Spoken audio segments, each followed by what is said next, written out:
Hey there, everybody, and welcome to a new week. Your final week of part one of this class, so kind of like the first quarter of this class, or the third quarter. So, what you're going to be doing is number one, uh, first off, just taking a deep breath and realizing that you've already done so much work to get to this point. I'm really proud of you for that effort, and I think that it's clear that you're considering the ideas that go into these kind of different projects and you're using your time to explore those ideas creatively. Um, so there are basically two big projects, but number one, there's a nice little resource here about developing just rather than just taking pictures, but kind of like developing an idea and communicate that idea with the pictures. The next one is developing a theme. So this is going to be in this folder. You'll see that these images work off of a theme that kind of inspires the photographs that you take. So here are some wonderful examples of a theme, right? So the student said, okay, I'm going to blur out the background, hold a mirror, and then do the image blurred background that we kind of could learn about, or you could easily learn about just by doing a selection and then going to adjustments, blur. So you can see these themed images, and yeah, the blur is maybe not perfect, but it definitely does a lot better job than um, not having it blurred out, because then it would just be too busy of an image.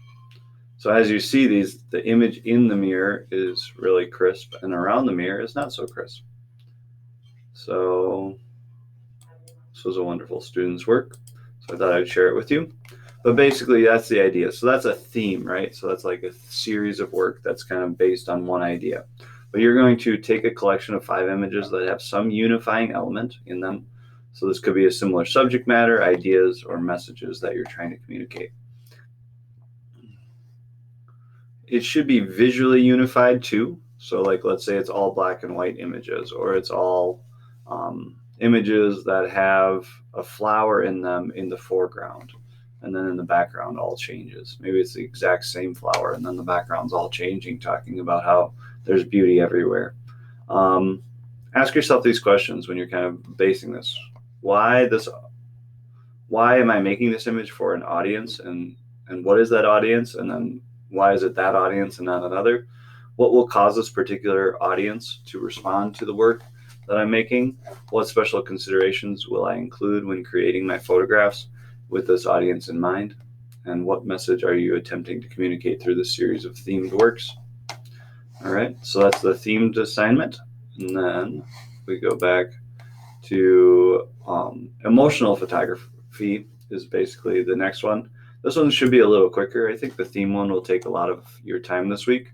Emotional photography is you're just looking at a couple of resources here that kind of talks about how to set a mood and things like that. This is one of the best videos on photographs and how to become a good photographer.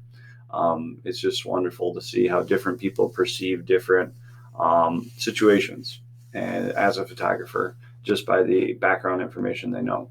So select 2 words from this list: sad, energy, insecure, barren, hope. And if you want to add a couple other emotional words in there, you could, and choose those. And here are just some examples, right? So these are examples for how you can document different emotions in a photograph and set the mood with the shading, like the black and white version, or the jumping, the motion of the person. But that'll be your work for the week, basically.